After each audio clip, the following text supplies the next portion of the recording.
بسم الله الرحمن الرحيم وعلى آله وصحبه ومن تبعهم بإحسان إلى يوم الدين. Kita lanjutkan membahas kitab Al-Mulakhas fi Syarhi Kitab Tauhid yang ditulis oleh Syekh Abdullah atau Syekh Saleh bin Fauzan bin Abdullah Al-Fauzan hafizahullah taala. Kita masuk kepada bab yang baru, bab ma jaa fil kuhani wa nahwihim. Bab yang datang menjelaskan tentang masalah al-kuhan. Kuhan itu dukun ya. Wa nahwihim, dan yang semisal mereka yang melakukan perbuatan-perbuatan perdukunan. Rawa Muslimun fi sahihihi an ba'di azwajin Nabi sallallahu alaihi wasallam. Al-Imam Muslim meriwayatkan di dalam kitabnya Sahih Muslim dari sebagian istri Nabi sallallahu alaihi wasallam. Ya tentunya apa? Tentunya dengan sanad ya, tidak langsung ya. Karena Al-Imam Muslim bukan seorang tabi'in yang mengambil hadis dari para sahabat, tidak. Ani Nabi sallallahu alaihi wasallam qaal, dari Nabi sallallahu alaihi wasallam beliau bersabda, man ata 'arrafan fasa'alahu an syai'in fasaddaqahu lam tuqbal lahu salatun 40 yawman. Barang siapa yang mendatangi dukun kemudian bertanya kepadanya tentang sesuatu, kemudian dia benarkan atau dia percayai ya, maka niscaya tidak akan diterima bagi dia salatnya selama 40 hari ya. Di sini nanti akan dibahas berkaitan dengan perbuatan perdukunan, orang yang mendatangi perdukunan atau dukun dan dia mempercayainya, dan ada orang yang mendatangi dukun tapi tidak percaya. Nanti pembahasannya seputar itu. Al-kuhanu jam'u kahin. Kuhan adalah jama' dari kahin, wa huwa alladhi yukhbiru 'anil maghibati ya. Yaitu dukun yang mengabarkan tentang perkara-perkara gaib fil mustaqbal, di waktu yang akan datang. Jadi ya perkara-perkara gaib ya. Contoh misalkan nanti bakal terjadi begini, maka nanti akan turun hujan, nanti akan ini dan itu. Jadi perkara-perkara gaib yang akan terjadi di masa depan. I'timadan 'alal isti'anati bisyayatini, bersandar kepada pertolongan dengan syaitan-syaitan ya. Makanya kadangkala benar ya, kadangkala benar. Munasabatul bab li kitab tauhid, kecocokan bab ini untuk kitab tauhid adalah lamma kana al-kuhanu, tatkala dukun, wa nahwuhum, dan yang semisal dengan mereka, yad'una ilmal ghaibi, mengaku-ngaku tahu tentang ilmu gaib, alladzi qad ikhtassa bihi Allah taala, yang mana ilmu gaib itu adalah ilmu yang khusus bagi Allah Ta'ala, tidak ada yang memiliki, bahkan sekelas para malaikat yang paling dekat dengan Allah Subhanahu wa Ta'ala, sekelas para rasul itu tidak mengetahui tentang perkara gaib, apalagi yang selainnya. Wa dzalika da'wa musyarakatillahi ta'ala fi ilmil ghaib. Jadi kesalahan yang dilakukan para dukun mengklaim dirinya tahu perkara yang gaib. Yang pertama, mengetahui hal yang gaib itu sifat khusus bagi Allah Ta'ala. Itu yang pertama. Jadi tatkala dia mengklaim mengetahui perkara yang gaib, berarti secara tidak langsung dia mengatakan aku dengan Allah sama gitu kan. Kemudian wadzalika da'wa musyarakatillahi ta'ala fi ilmil ghaib ya. Demikian juga dia mengaku-ngaku bersyarikat dengan Allah Ta'ala dalam masalah ilmu gaib. Allah tahu ilmu gaib, aku juga tahu. Arada al-musannifu ayyubayyina fi hadzal babi, musannif ingin menjelaskan di dalam bab ini ma jaa fi haqqihim, apa yang datang pada haknya para dukun. Jadi bagaimana hukumnya, apa hukumannya, dan seterusnya. Wa haqqi man saddaqahum fil wa'i minal wa'idi, dan hak orang yang mempercayai mereka berupa ancaman. Apa ancamannya untuk mereka? Ma jaa fil kuhan ay minat taghlidhi wal wa'id, yaitu apa? Berupa cercaan dan juga ancaman. Wa nahwihim kal arrafin, dan yang semisal dengan dukun adalah al-arraf ya. Arraf itu sighah mubalaghah dari arif, mengetahui, arrafin. Jadi orang-orang yang serba tahu perkara-perkara gaib. Wal munajjimin ini ahli bintang, orang-orang yang membaca masa depan dengan apa? Bintang, atau orang-orang yang menghukumi perkara gaib dengan bintang-bintang dan seterusnya. Dan yang dimaksud bintang itu enggak harus bintang yang yang kita tahu bintang, enggak ya. Maksudnya benda-benda yang ada di langit ya, luar angkasa lah kalau kita katakan ya. Warummalin, dan peramal-peramal ya, sama dengan dukun. An ba'di azwajin Nabi sallallahu alaihi wasallam, dari sebagian istri Nabi. Siapa yang dimaksud? Hiya Hafsah.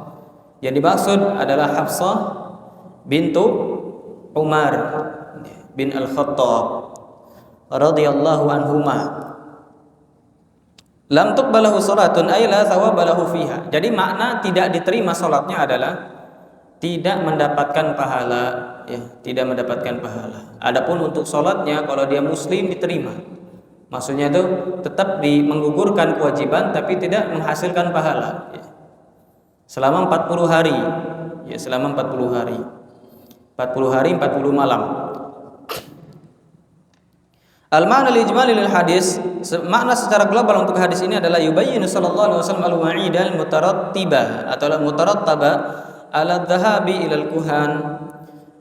Di sini Nabi sallallahu alaihi wasallam menjelaskan tentang ancaman yang berlaku bagi hukum mendatangi kuhan, dukun, wa nahwihim, atau mendatangi selain dukun atau yang semisal dengan dukun. Li su'alihim anil maghibat, karena bertanya kepada mereka tentang perkara-perkara gaib allati la ya'lamuha illallah, yang tidak ada mengetahui perkara gaib itu kecuali Allah Ta'ala. Jadi ini pembahasannya yang pertama adalah tentang hukum mendatangi dukun. Anna jazaa'a man fa'ala dzalik hirmanuhu min thawabi salatihi limuddati 40 yawman. Bahwa balasan bagi orang yang melakukan itu adalah haram mendapatkan pahala salatnya selama 40 hari. Litalabbusihi bil ma'siyati, karena dia apa? Telah melakukan kemaksiatan. Baik. Jadi hukum pertama ini adalah seseorang mendatangi dukun ya. Mendatangi dukun untuk bertanya perkara-perkara gaib. Intinya untuk bertanya hal-hal yang memang menjadi kebiasaan dukun. Tapi tidak dikatakan apakah dia mempercayai atau tidak. Sekedar mendatangi dan bertanya, walaupun tidak mempercayai, ini adalah maksiat. Hukumnya apa? Tidak diterima pahala atau tidak mendapatkan pahala salatnya selama 40 hari. Baik. Itu hukum pertama ya, untuk orang yang sekedar mendatangi dan bertanya, belum tidak membenarkan. Nah, nanti ada hukum kalau dia datang bertanya kemudian membenarkan, mempercayai, ada hukum lain. Wa fi hadza wa'idun syadidun wa nahyun akyadun atau akidun. Ya, akidun. Akidun ini sifat musyabbah ya, sifat musyabbah. Sifatnya nahyun. An hadzal fi'li. Ya. Maka dalam masalah ini atau dalam hadis ini terdapat ancaman yang keras, larangan yang dikuatkan dari melakukan perbuatan ini, enggak boleh. Ya. Mimma yadullu ala annahu min a'dhamil muharramat. Ya. Termasuk sesuatu yang menunjukkan bahwasanya hal tersebut termasuk keharaman yang paling besar, yaitu sekedar mendatangi dukun. Wa idza kana hadza jazaa'u man ata al-kahina. Nah, apabila ini adalah balasan hukuman bagi orang yang sekedar mendatangi dukun, fa kaifa bi jazaa'il kahini nafsi? Maka bagaimana hukuman yang diberikan kepada dukun itu sendiri? Ya. Tentunya lebih besar. Na'udzubillahi min dzalik wa nasallallahu al-afiyah. Ya, kami berlindung kepada Allah dari hal tersebut dan meminta kepada Allah al-afiyah, kebaikan. Baik. Munasabatul hadis lil bab, kecocokan hadis ini untuk bab adalah anna fihi an-nahya an ityanil kuhan. Di dalam bab ini terdapat larangan mendatangi dukun, wa nahwihim, dan yang semisal dari dukun tersebut. Wa tasdiqihim limunafati tauhid, dan membenarkan dukun karena itu bisa menghilangkan tauhid. Paham di sini? Nah, ini hukum yang kedua. Hukum kedua, ya.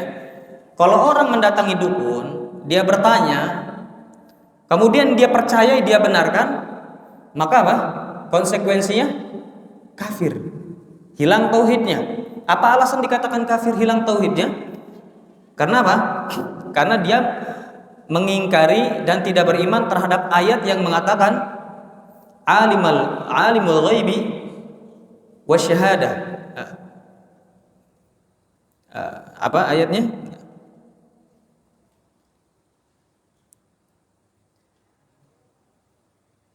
Dalam juz 29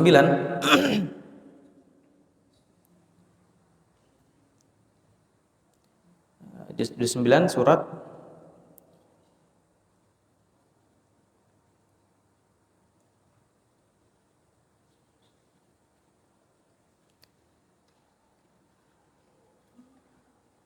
illa rasula, tidak ada yang mengetahui hal yang gaib kecuali Allah Ta'ala, kecuali para rasul yang mereka dijaga. Apa lafaz ini? Apa mam? Alimul ghaibi wasyahadah illa rasula, juz 29. Ya. Apa mam?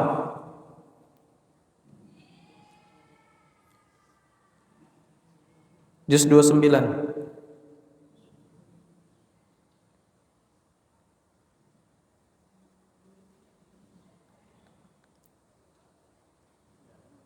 Nah, alimul ghaibi fala yudhiru ala ghaibihi ahada. Ya. Alimul ghaibi fala yudhiru ala ghaibihi ahada. Allah mengatakan alimul ghaibi, Allah Maha mengetahui. Fala yudhiru, maka Allah tidak akan memberitahu, ya, perkara yang gaib seorang pun kecuali para rasul. Itu pun rasul tidak mengetahui hal gaib. Mereka mengetahui karena dikasih tahu oleh Allah Subhanahu wa taala. Nah, tatkala antum, ya, atau seseorang datang kepada dukun, kemudian dia mempercayai apa yang diucapkan tentang perkara-perkara gaib. Konteksnya tentang perkara gaib, ya. Konteksnya tentang perkara gaib. Maka dia telah mengingkari ayat tadi. Tidak beriman terhadap ayat tadi. Allah mengatakan tidak ada yang tahu hal gaib, malah dia percaya ada yang tahu hal gaib. Nah, itu hukum bagi orang yang mendatangi kemudian mempercayai. Artinya ini termasuk perbuatan kufur, ya. Termasuk perbuatan syirik. Syirik dari segi apa? Syirik dari segi asma wa sifat. Karena mengetahui perkara yang gaib itu khusus sifat Allah Ta'ala. Barakallahu fiik.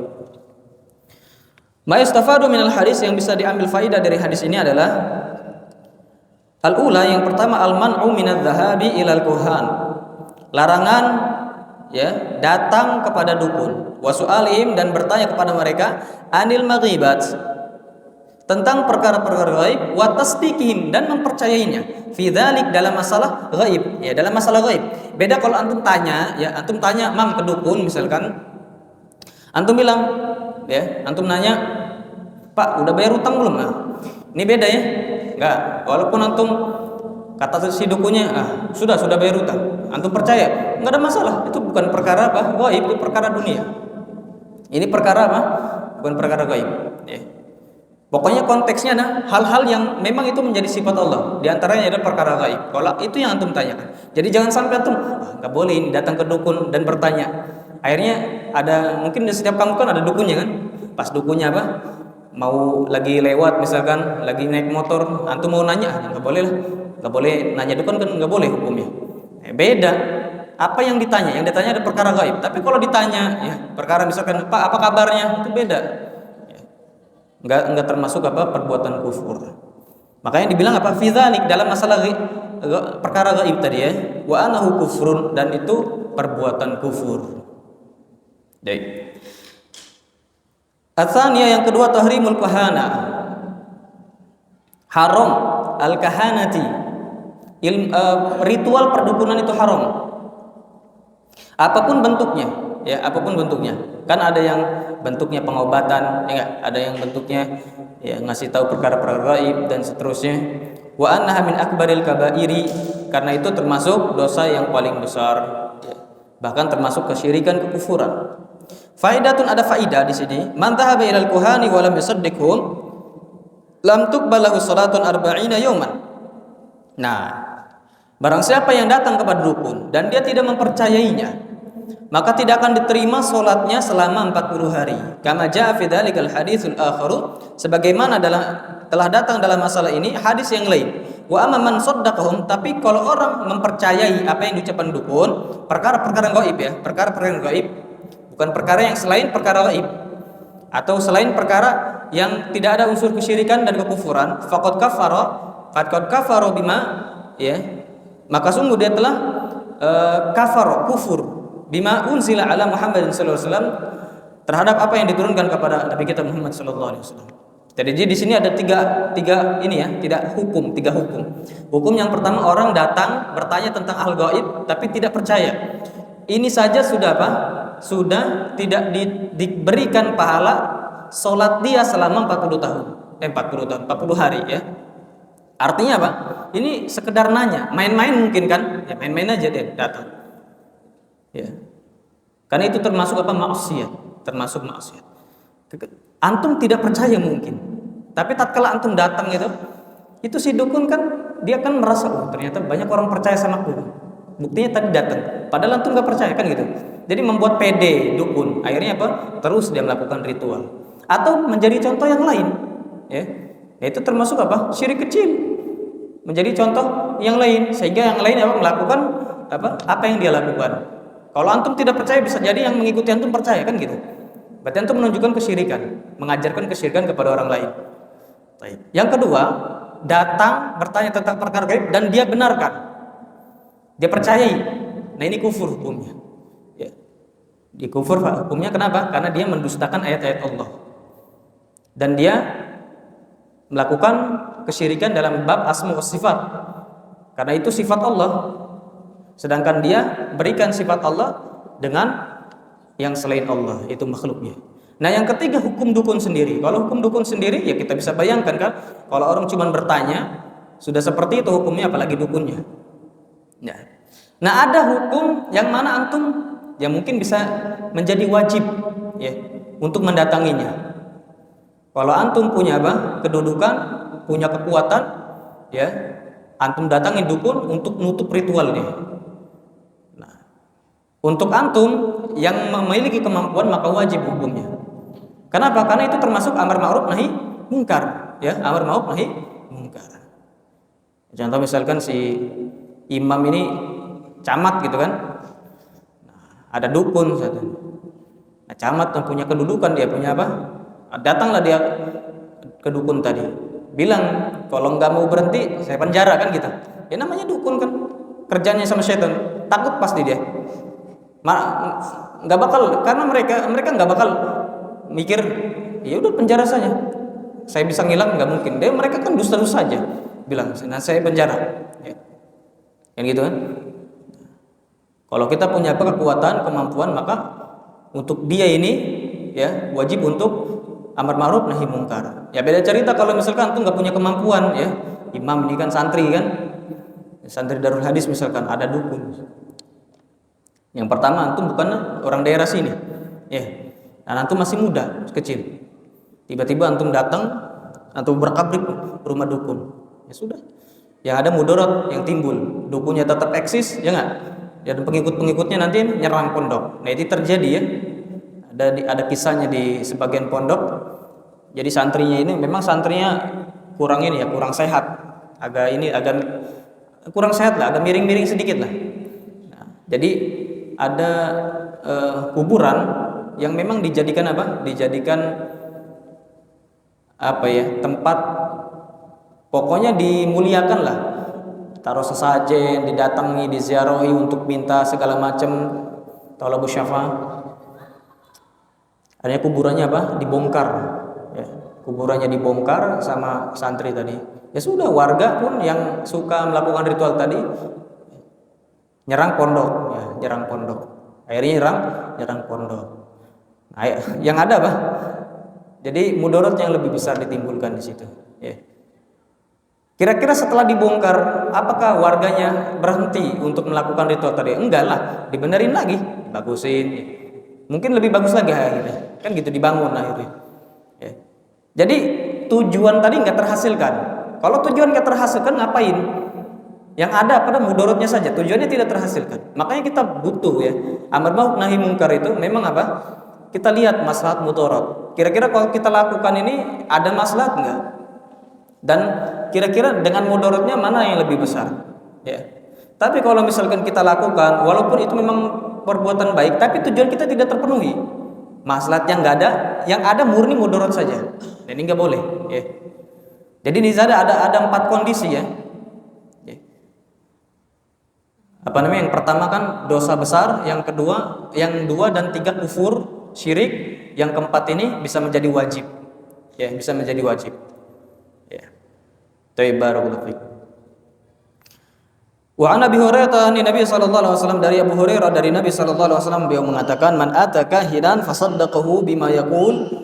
Barang siapa yang mendatangi dukun kemudian dia mempercayai dengan apa yang dia katakan, faqad kafara bima unzila ala Muhammadin, maka sungguh dia telah kufur terhadap apa yang diturunkan kepada Nabi sallallahu alaihi wasallam. Nah, di sini antum lihat ya, bagaimana perbedaan hadis ini dengan hadis sebelumnya. Kalau hadis sebelumnya dia hanya mengatakan orang yang datang kepada apa? Dukun, kemudian bertanya ya. Kemudian dia bertanya dan dia membenarkan. Kemudian dia membenarkan, maka tidak diterima sholatnya selama ya 40 hari. Kalau di sini disebut apa? Barang siapa yang mendatangi dukun ya, kemudian membenarkan, hukumnya apa? Bukan tidak terima lagi, bahkan kufur. Ya, bahkan kufur. Makanya kita bisa, Allah alam ya, bisa jadi untuk riwayat yang pertama kita baca itu adalah untuk orang yang tidak mempercayai, membenarkan ya. Ya. Makanya tadi sudah kita bahas ya, kalau dia cuma sekedar bertanya tentang perkara gaib tapi dia tidak benarkan, maka tidak berkonsekuensi kufur. Tapi apa? Termasuk dosa besar, hukumnya tidak diterima, pahala salatnya selama 40 hari. Tapi kalau dia membenari, mempercayai, nah ini kufur ya. Ya sudah kita jelaskan sebab kekufurannya tadi. Rawahu Abu Daud, diriwayatkan oleh Abu Daud. Walil arba'ati wal hakim wa qala sahihun ala syartihima. Ya, hadis ini sahih ya, sesuai dengan syarat Bukhari Muslim. Ani Nabi sallallahu alaihi wasallam, dan makna sesuai dengan syarat Bukhari Muslim adalah rijal kedua mereka. Ya. Makna syarat ini yang dimaksud adalah rijal riwayat Abu Daud dari Abu Hurairah tadi itu adalah rijal Muslim dan Bukhari. Jadi perawi yang dari perawi-perawinya Muslim dan Bukhari. Itu di makna syartihima, syarat keduanya. Ani Nabi sallallahu alaihi wasallam, dari Nabi sallallahu alaihi wasallam, man ata'arrafan aw kahinan fasaddaqahu bima yaqulu faqad kafara bima unzila ala Muhammadin sallallahu alaihi wasallam.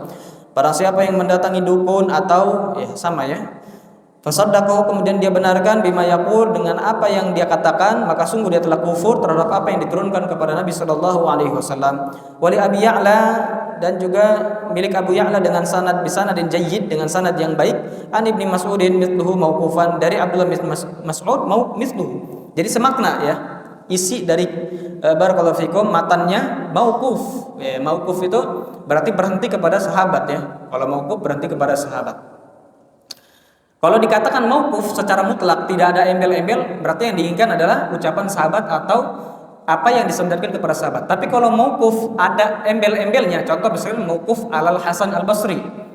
Nah, ini boleh. Berarti mauqufnya tidak kepada sahabat, tapi kepada Hasan al-Basri. Atau misalkan mauquf ala Sayyid bin Musayyab, ya, boleh. Bima unzila ala Muhammadin sallallahu alaihi wasallam, dengan apa yang diturunkan kepada Nabi sallallahu alaihi wasallam, ay alkitab was sunnah, yaitu dia kufur terhadap Al-Qur'an dan sunnah. Ya. Mengkufuri Al-Qur'an dan sunnah. Dan ini sebab dia dikatakan kafir. Sebab dikatakan kafir. Al-ma'na lijmalil hadis bi riwayatihi. Makna secara global untuk hadis ini bi riwayataihi, dengan dua riwayat ini adalah al-wa'idu syadidu ala ityanil kuhani wal arrafin li su'alihim anil maghibati wa tasdiqihim fi dzalik. Ancaman yang keras atas mendatangi dukun-dukun, ya, dan orang-orang yang mengklaim perkara gaib, bertanya kepada mereka tentang perkara-perkara gaib, ya. Maghib ini isim maf'ul, ya. Isim maf'ul dari ghaba yaghibu. Ghaba yaghibu. Aslinya adalah maghyubun, maf'ulun maghyubun. Merubah menjadi maghib. Ada kaidah dalam ilmu sharaf. Jadi maghyub, ya. Cara maghyub berubah menjadi maghib adalah kaidahnya maghyub. Antum perhatikan di sini maghyub ada dhammah di atas ya, maghyub. Ada dhammah di atas ya. Nah, dhammah di atas ya kaidahnya adalah berat.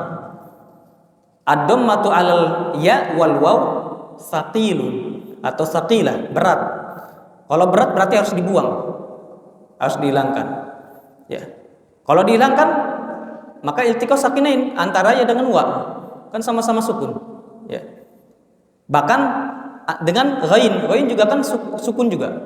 Ya. Maka di sini apa? Iltiqa salasa ahruf, ya. Iltiqa salasa ahruf. Nah, di sini maka ada yang dibuang. Yang dibuang adalah huruf tambahan, yaitu waw. Paham di sini? Yang dibuang adalah huruf tambahan, yaitu waw. Thayyib, barakallahu fiik. Nah,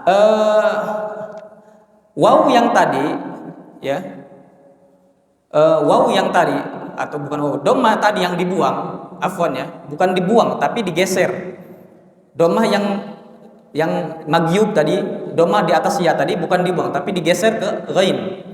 Digeser ke ghain. Jadi magui, gitu kan? Iltiqa sakinain antara ya dengan waw dibuang. Jadilah maguibun, gitu kan? Nah, kenapa dhammah berubah menjadi kasrah? Dan di sini ada kaidah, ya. Ada kaidah. Dikarenakan yang mencocoki ya sebelumnya adalah kasrah. Yang mencocoki waw sebelumnya adalah dhammah. Yang mencocoki alif sebelumnya adalah alif fathah. Maka di sini dhammah berubah menjadi kasrah karena setelahnya ada huruf ya. Jadilah maghib. Ya. Akhirnya maghibat bacanya. Aslinya maghyubun menjadi maghibat. Dan membenarkan mereka fi dzalik dalam masalah hal gaib, ya, dalam masalah yang gaib, ya. Ya, dalam masalah hal gaib. Li'anna ilmal ghaibi qad ikhtassa Allah taala. Dan ini keluar juga barakallahu fikum. Keluar kalau ada orang datang kepada dukun tadi dalam rangka menasihati, ya, mungkin dia dengan bertanya dulu tentang ritualnya bagaimana, ya, tentang dia kalau ngasih tahu hal yang gaib, mengetahui hal gaib bagaimana. Nah, ini berarti ada hajah, kebutuhan, bukan untuk bertanya tapi apa? Untuk membantah, ya, untuk membantah dan menasihati. Ini enggak ada masalah, ya. Bisa jadi bernilai pahala yang demikian itu. Tapi tadi dengan catatan punya ilmu, ya, catatan punya ilmu dan dia punya kedudukan supaya kalau memang dia terdengar dan kalamnya, ucapannya itu masmu, didengar dan diterima, nah ini bagi dia maka wajib untuk apa? Amar ma'ruf nahi munkar. Taib. Lianna ilmal ghaibi qad ikhtassa Allah taala bih. Karena ilmu ghaib ini sungguh terkhususkan bagi Allah taala. Faman atahum wa saddaqahum faqad kafara bil wahyil munazzali ala Muhammadin sallallahu alaihi wasallam. Maka barang siapa yang mendatangi mereka kemudian membenarkan, mempercayai, maka sungguh dia telah kufur terhadap wahyu yang diturunkan kepada Nabi sallallahu alaihi wasallam. Munasabatul hadis lil bab, kecocokan hadis ini untuk bab adalah anna fihi nahya an ityanil kuhani wal arrafin wa bayani al wa'id fi dzalik. Bahwasanya di dalam bab ini terdapat, ya, larangan tentang mendatangi dukun, ya, wal arrafin sama, ya, wa bayanil wa'id atau wa bayana, dan menjelaskan tentang al wa'id, ancaman dalam masalah itu. Ya, bayana ini berarti apa? Ini bayana ma'tufnya ke nahya, ya, makanya sama-sama mansub. Ma yustafadu minal hadis, apa yang bisa diambil faidah dari hadis ini? Al-ula, yang pertama, tahrimudz dzahab ila al-kuhani wal arrafin wa su'alihim wa wujubil ibti'ad. Haram mendatangi dukun, arraf dan arraf, ya, samalah. Bertanya terhadap mereka, ya, wa wujubil ibti'ad, ya, wa su'alihim, dan bertanya kepada mereka. Dan wajib, ya, dan wajib ibti'ad, menjauhi anhum mereka, jauh, ya, wajib. Ya, jangan ngopi bareng ya, nongkrong bareng ya. Dihajar kalau bisa dihajar. Kalau itu apa? Hajar itu sudah nggak usah diajak ngobrol segala macam. Dalam rangka ya mendidik ya, dalam rangka mendidik menasihati ya. Oh, bilang nanti nggak boleh menghajar orang itu. Karena Nabi sallallahu alaihi wasallam mengatakan la yahillu li muslimin an yahjara akhahu fawqa thalath layalin. Gak boleh seorang muslim menghajar saudaranya 3 hari ya. Nah, yang pertama bantahnya apa? Yang pertama, nah, apa yang dia lakukan itu membuat dirinya apa? Kafir kan gitu kan? Walaupun kita tidak semata-mata mengatakan ya, apa yang dia lakukan kufur. Taib. Yang kedua, di sini boleh kita menghajar. Bolehnya menghajar itu ada 2 kondisi. Kondisi yang pertama dalam rangka menjaga agama kita, menjaga barakallahu fikum kehormatan kita, harta kita. Contoh misalkan pelaku bid'ah, kita hajar dalam rangka apa? Menjaga akidah kita. Ya, kita hajar. Hajar itu maknanya didiamkan, tidak duduk bareng-bareng, tidak kita tegur dan seterusnya. Ya. Kalau dia sakit kita tidak jenguk misalkan. Itu namanya hajar. Yang kedua, menjaga kehormatan. Ya, kalau kita misalkan gaul sama orang-orang rusak, kita akan dibilang rusak juga. Orang yang mandang kita rusak. Ya, atau misalkan menjaga harta misalkan ya. Yang kita orang yang kita bergaul dengannya itu adalah pelaku riba dan seterusnya. Atau juga menjaga fisik misalkan orang-orang yang suka mabok, yang suka main narkoba. Kalau kita duduk-duduk sama dia bisa jadi kita ngikut. Nah, yang kedua ini dalam rangka mendidik, takbid. Ya. Takdib. Dalam rangka mendidik sebagaimana Pak Abdullah bin Mughaffal menghajar kerabatnya yang main ketapel ya. Beliau menasihati kerabatnya ini dengan hadis Rasul sallallahu alaihi wasallam bahwasanya Rasul melarang dari main ketapel. Kata Rasul sallallahu alaihi wasallam, ketapel ini tidak bisa untuk berperang, tidak bisa membunuh musuh. Ya, tidak bisa juga untuk apa? Untuk barakallahu fikum mencari misalkan untuk menangkap binatang dan seterusnya kan. Gak bisa juga ya. Yang ada apa? Ketapel itu merusak gigi atau merusak mata. Ternyata diulangi oleh kerabatnya. Akhirnya apa? Kata Abdullah bin Mughaffal, "Uhadditsuka an Rasul sallallahu alaihi wasallam ya wa ta'ud wala ukallimuka abadan." Aku sudah berikan kepadamu hadis dari Rasul, ternyata engkau ulangi lagi kesalahan, maka aku tidak akan berbicara denganmu selamanya. Ini dalam rangka mendidik ya, mendidik. Wa muharramun li'anna dzalika kufrun idza saddaqahum, karena itu adalah kekufuran kalau dia membenarkannya. Jadi harus jauh-jauh ya dengan para dukun-dukun tadi ya. Wa muharramun idza lam yusaddiquhum, dan haram hukumnya kalau misalkan dia tidak membenarkan mereka. Jadi sekedar bertanya ya tidak membenarkan, tapi perkara yang gaib dan bertanya tidak ada tujuan, tidak ada kebutuhan ya. Catatannya apa? Tidak ada tujuan, tidak ada kebutuhan. Ngapain cuma nanya-nanya, iseng-iseng misalkan. Ini aja apa? Sudah diancam, tidak diterima sholatnya selama 40 hari. Asalnya yang kedua, wujub taqdzibil kuhani wal munajjimin. Haram, wajib mendustakan dukun, wajib hukumnya. Ada dukun mau pakai peci ya, mau pakai gamis, mau ya pakai belangko dan seterusnya. Kalau dia dukun wajib didustakan. Ya. Wal munajjimin, dan para ahli bintang-bintang, perbintangan ya. Ats-tsalitsah yang ketiga, man atahu masaddaqahum faqad kafara bil wahyi al munazzali ala Muhammadin sallallahu alaihi wasallam. Barang siapa yang mendatangi mereka dan membenarkan mereka, maka sungguh dia telah kufur terhadap wahyu yang diturunkan kepada Nabi sallallahu alaihi wasallam. Nah, ini sisi kenapa mereka dikatakan kufur, kafir, musyrik. Karena mendustakan, mengkufuri, tidak beriman terhadap wahyu yang diturunkan kepada Nabi ya. Satu huruf saja dari Al-Quran antum ingkari, itu sudah membuat orang kafir. Apalagi apa? Ya, hukumnya. Apalagi hukumnya ada dalam Al-Quran. Ats-tsalisah annal kahana syirkun, bahwasanya kahana perilmu ritual perdukunan itu kesyirikan, lianna tatadammanu da'wa musyarakatillahi ta'ala fi ilmil ghaib. Karena dia mengandung penyeruan, pengakuan bersyirikat dengan Allah Ta'ala dalam masalah ilmu ghaib. Ya, ini berarti apa? Kesyirikan di bab asma wa sifat. Tayyib. Naktabi harga subhanaka wa bihamdika asyhadu an la ilaha illa anta astaghfiruka wa atubu ilaik.